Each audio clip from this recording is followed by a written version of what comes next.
Goddesses and gentlemen, boys and girls, question mark and the Mysterians, mystery, sex, androgynous, and asexual beings. We have to talk about our sexual identity before people know who we are. We're so modern. We have gathered here through this amazing invention that Nikola Tesla presented to the world 130 years ago. Wi-Fi tech.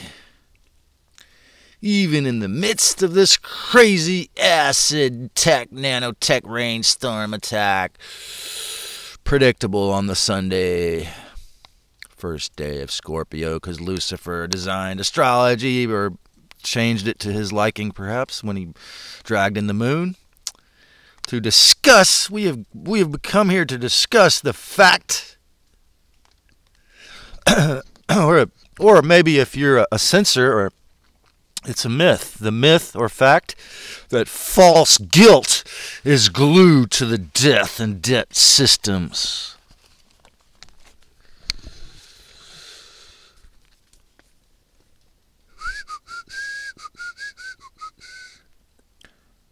"96 tears. Too many teardrops. I fell."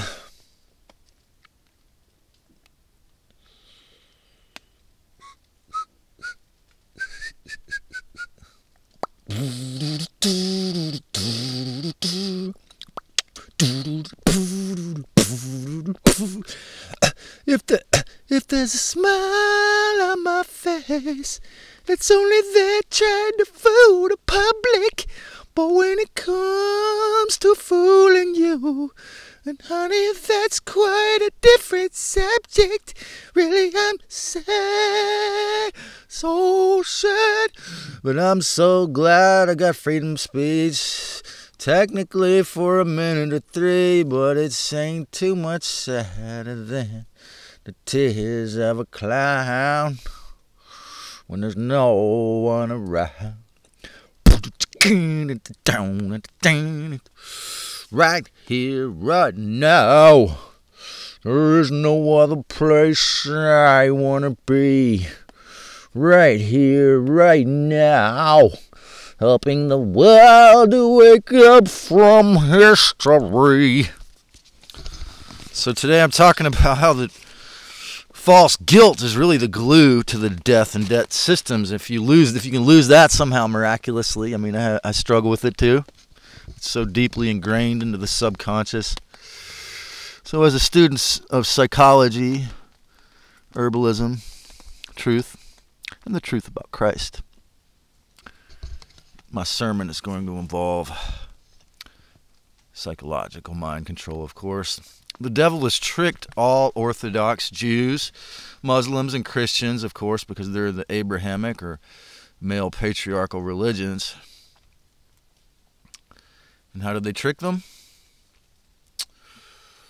Oh, man, this guy who's another one that, he's a born-again Christian. He's totally, he dresses with a poncho and long hair and a beard, and then really friendly and loving. He lives in his car, I think, and he's had a girlfriend, a dog, and selling stuff to survive, and really smart. I think he got a law degree. He's kind of a hippie, and I could see him starting a church. But I think he told me he was missing a parent growing up or something. But he was bringing up the book of Revelations the first time I met him, and I'm like, oh.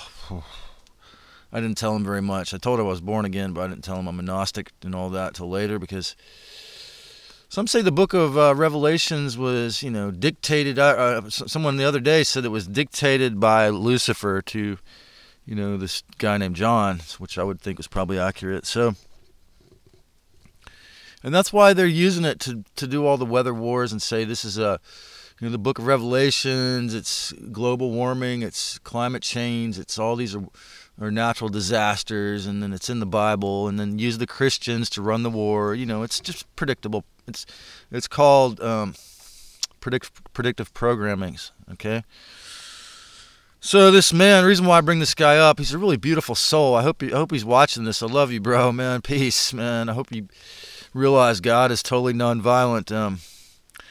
So he brung up this guy named Titus, and he said he doesn't have a license or ID, But he somehow made a lot of money, I guess, on YouTube or some other way, and he did a GoFundMe, and he bought a huge amount of land, and he's going to build a church, and he's kind of like a handsome 30-year-old man that's practicing to be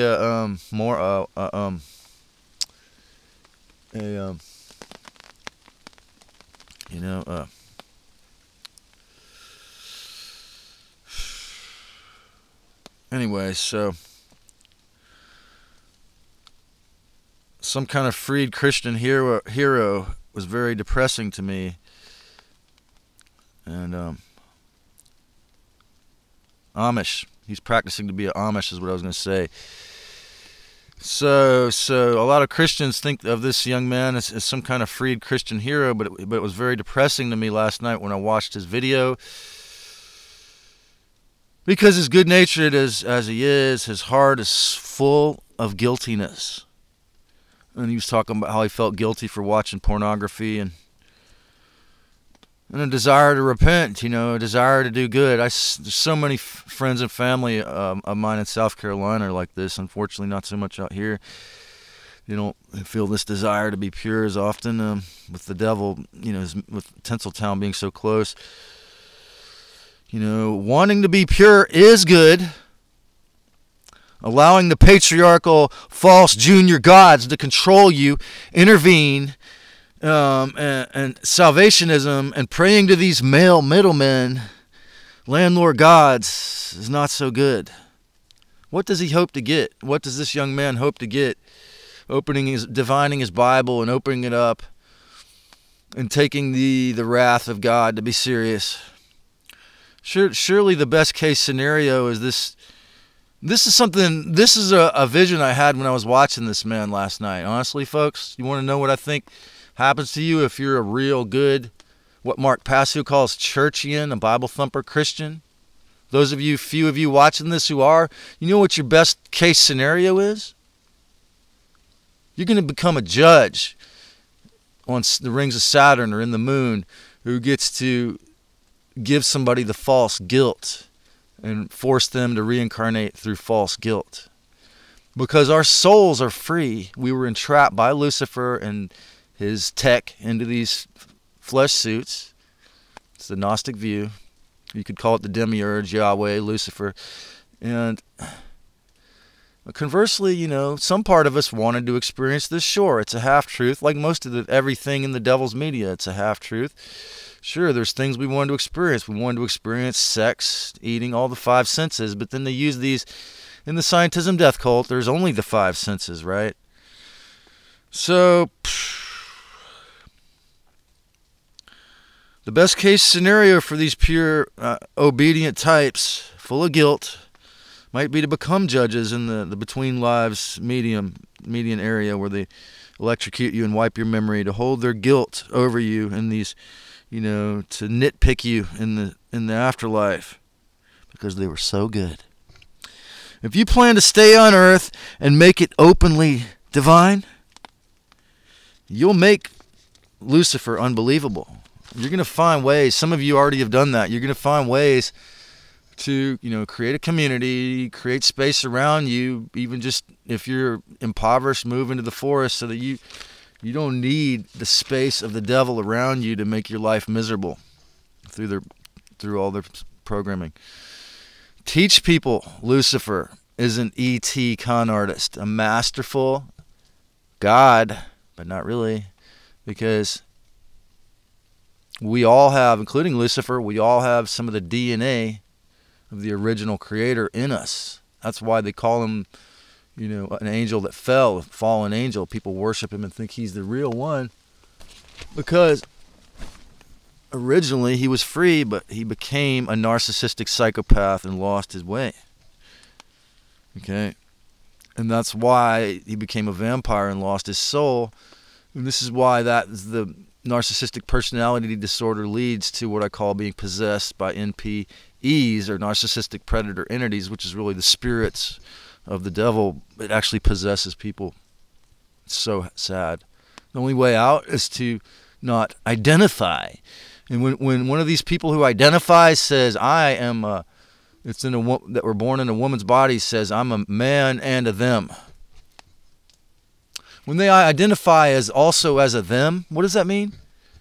Well, according to Lisa Renee, and I would tend to agree, is that lets in whatever dark entities want to possess them to have a much greater chance of getting to do that, because they're also those them. There probably is a way for people to just go ahead and say, before humans 2.0 transhumanism even gets going, I am a them. I am possessed by these other entities. It's sad. They're open. This is how they're becoming real open about it. Mainstreaming Satanism, okay, and transhumanism is, to me, is a remote control cyborg human form of Satanism. So we know an ensouled human has real responsibility, though, to yourself and to humanity. But what is your real responsibility if you're not a slave or a robot slave? It is your divine blueprint, as I've said in other transmissions. It's up to you, you know, try to figure out when you were a child and when you were a teenager, before you were abused. Even if you have to go into regression therapy and get hypnotized, there's many different techniques you can do to learn. You can figure out what you're here to do, if anything. The last thing the archons, or the demiurge, or Enki, or Lucifer, or Marduk, or Yahweh, or whatever name you want to call it, the junior gods want, is for you to live the blueprint. Because when you live your blueprint, you will serve the Most High Sacred Christ Goddess. You will do your best to help awaken humanity, or in whatever you do, you know, whatever your occupation is that doesn't harm, that's harmless, that doesn't hurt yourself or anyone else, that will help others through living your own dream, if you don't want to be a truth teller. So, because when you live your blueprint, when you live your dream consistently, and you don't get caught up in drama and bullshit, they can't feed off your loose then. And that's the energy they need. They can't feed off you being an idiot when you're not an idiot, okay? So, in truth, you will not be their slave. And all those moments, when you turn down that urge to react with the violent or abusive or slanderous or triangulating or sharp, loud, rude, selfish word to another person, you have won that battle. You won that battle. But can you and I and everyone under the onslaught of the amazing, amazing hologramic weaponry of the devil consistently win the war? Because mind control is the basis for the whole thing. Look at the feelings of duty, obligation, and false guilt. Okay, because when they say when you die, you know, they're going to you're going to see a tunnel, and it's the moon, the tunnel of light. And they're going to hologramically project your deceased relatives and probably your God or your guru, come to the light. But it's really Lucifer's tech even then. Don't go to the light. Turn around and go wherever you want. Go somewhere else. But you're not obligated unless you have to go back. If you want to go back to planet Earth, ask for a full reincarnational process, man. Ask for the real reincarnational process, because very few people even know what that means. Look at the feelings of duty, obligation, false guilt. Where do these originate? If you really cause harm to others, guilt is a natural response, you know? It's natural. You repent.